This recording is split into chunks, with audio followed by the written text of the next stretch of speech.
एक बार की बात है, एक गांव में गरीब किसान अपनी पत्नी के साथ रहता था। उसके पास एक गाय और थोड़ी सी खेती के लिए जमीन थी, जहां वह दिन भर अपने खेतों में काम करता था। तब कहीं जाकर उसे खाने के लिए अनाज मिल पाता था। इस तरह से किसान अपना किसी तरह जीवन गुजारा करता था, जिस कारण से किसान की पत्नी हमेशा अपने भाग्य को कोसती रहती थी कि ना जाने किस जन्म का पाप इस जन्म में भरना पड़ रहा है, जो कि गरीबी में जीवन जीना पड़ रहा है। पत्नी की बातों को सुनकर किसान मन ही मन खुद को और अपने भाग्य को कोसता रहता था कि ना जाने कब उसके किस्मत के भाग्य बदलेंगे।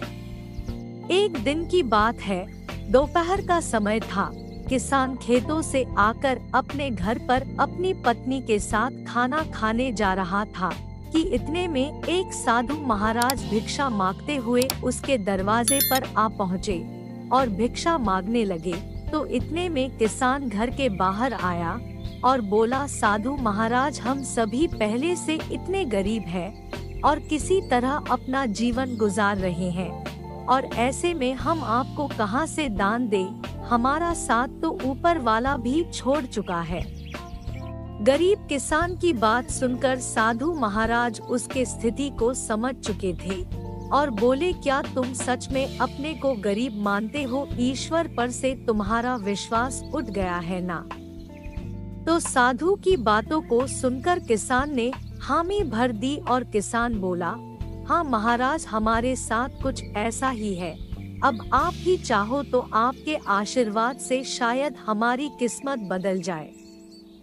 तो किसान की यह बात सुनकर साधु महाराज ने कहा, ठीक है, जैसा हम कहते हैं ठीक वैसे ही करते जाओगे। तो गरीब किसान बोला, क्या करना होगा हमें जिससे हमारे अच्छे दिन आ जाए और हमारी गरीबी दूर हो जाए? तो साधु महाराज बोले, ठीक है, आज से वह काम करना पड़ेगा जिससे ईश्वर तुमसे प्रसन्न हो। सबसे पहले अपने गाय को बेच दो और गाय के बदले मिले पैसों से अनाज खरीद कर ले आना। साधु की यह बात सुनकर किसान भौचक्का रह गया। उसके पास अपनी खेत की जमीन और एक यही गाय तो सहारा है, इसे भी बेच देगा तो फिर करेगा क्या? तो साधु उसे समझाते हुए बोले, अगर मेरे बताए हुए रास्ते पर चलने से तुम्हारा कुछ भी नुकसान होता है तो उसकी भरपाई मैं कर दूंगा। अब जो कहता हूँ वैसा करते जाओ। तो किसान फिर आधे अधूरे मन से डरते डरते अपनी गाय को बेच आया और उन मिले पैसों से खाने पीने का राशन ले आया।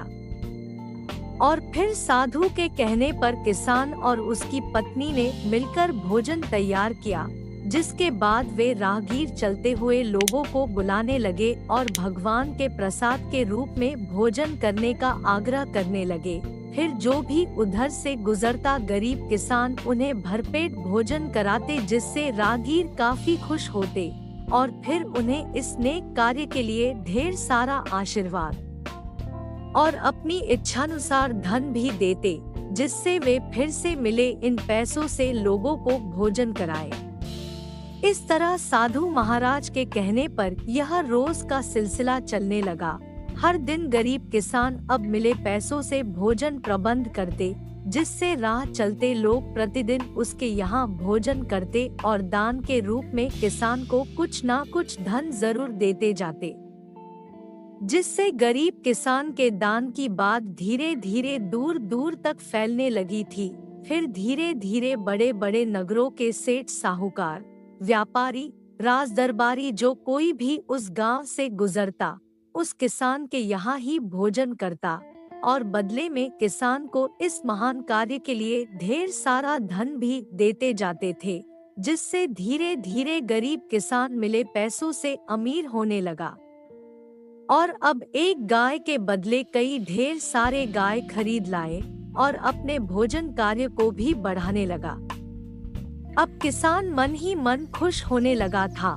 उसे अपने बदलते किस्मत पर भी भरोसा होने लगा था, जिसे देखकर साधु महाराज किसान का हाल पूछते हुए बोले, अब बताओ, तुम भी वही गरीब किसान हो यहाँ भी दिन रात मेहनत करते हो और ईश्वर के बताए गए पुण्य के मार्ग पर चलते हुए लोगों को भोजन कराते हो, जिससे अब ईश्वर भी तुमसे प्रसन्न है।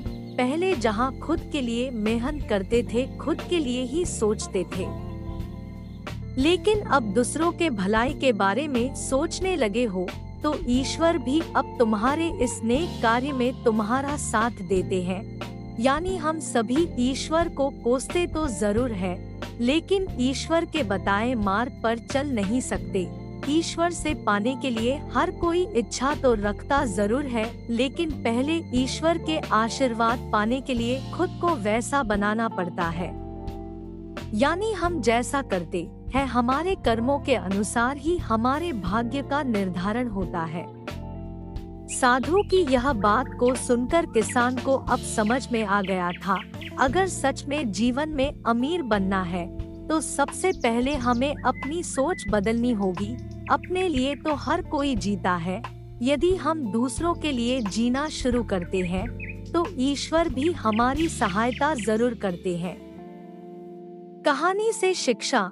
इस कहानी से हम सभी को यही शिक्षा मिलती है कि हमें अपने भाग्य और किस्मत के भरोसे रहकर खुद को कोसने के बजाय हमें लोगों के लिए यदि जीना शुरू करते हैं तो निश्चित ही ईश्वर हमारे साथ हमेशा होता है।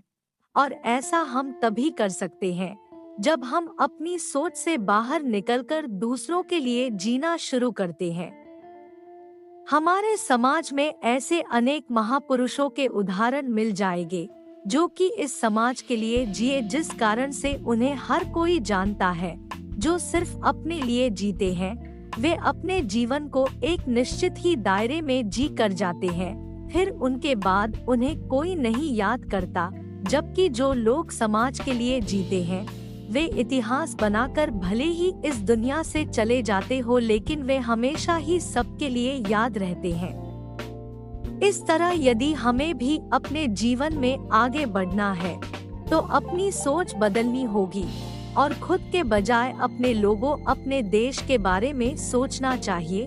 तभी हम जीवन पाने का सही महत्व जान पाएंगे और दूसरों के लिए उदाहरण बन पाएंगे।